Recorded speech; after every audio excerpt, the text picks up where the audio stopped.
Good day guys! Welcome muli sa Noah's Garage. Sa video nito papakita ko sa inyo kung paano ba tanggalin yung mga gulong yan na stuck na. So tingnan natin dito sa likod, nakita natin tanggal na yan. Yan, tanggal na siya, no? Pero dito sa harap, stuck na siya. Kahit tadyakan natin yan, ayaw matanggal. Wala na rin yung bolts niya, no? Ito na siya. So ano bang gagawin natin kapag ganyan? So itong gagawin niyo guys, no, kailangan niyo ng WD-40. Okay?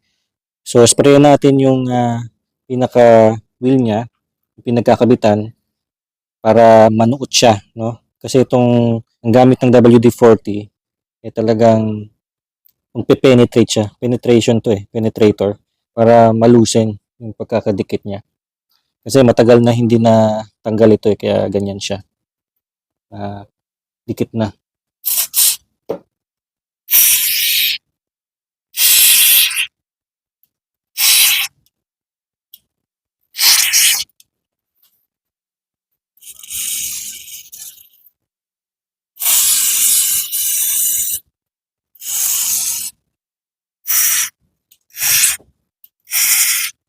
Yan, so hintayin lang natin mga 5 to 10 minutes. Pagkatapos, iilalim tayo. Ang gagamitin naman natin, ito, rubber mallet, no? Yung pang kotse guys, no? Kasi yung hindi pang kotse, kahoy ito Yan, bakit rubber mallet? Kasi yung ating mga mugs, itong mga rims natin, ay aluminum alloy yan, no? Wala naman ng mugs ngayon, hindi na siya made from magnesium alloy. So, aluminum alloy na siya. Ibig sabihin, kapag pinukpok natin yan using conventional hammer tulad na ito, baka mabasag siya. Okay, so kaya ang gagamitin nyo, rubber mallet.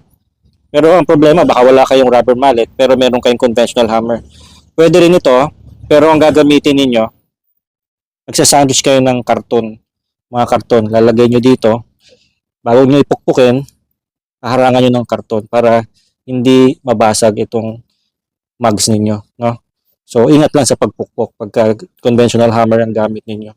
Lagyan nyo siya ng palaman, ng karton. Huwag papel, karton. Huwag din basahan, karton, ha?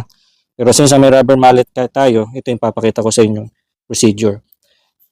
Delikado rin pala ito, nabanggit ko na rin, itong conventional hammer, kapag ang inyong rim ay steel rim. Ang steel rim kasi hindi nababasag pero nabibengkong siya. No? Kaya kailangan nyo talagang gamitan ng karton kapag conventional hammer ang gagamitin nyo. Pero ito ang gamitin natin, pakita ko sa inyo kung paano, ha.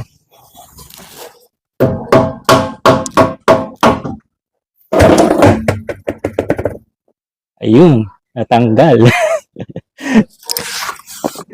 Alright guys, so ganun lang magtanggal ng mga na-stuck na gulong, no, sa inyong wheel hub. Okay? So, mas madali siyang matatanggal kung gagamitan nyo ng WD-40. Okay? Na-try ko na rin before sa Montero ko dati na yung ginamitan ng WD-40, pinukpok ko lang natanggal din naman. Pero mas madala, nakita nyo naman ilang pukpok lang, natanggal na siya kung may WD-40. Okay guys? So again, kapag regular hammer tulad niyan, nagkagamit kayo ng mga karton. Alright? So sana natuto kayo sa making video na to guys, no? Kasi mag-like at mag-subscribe kayo sa Noah's Garage.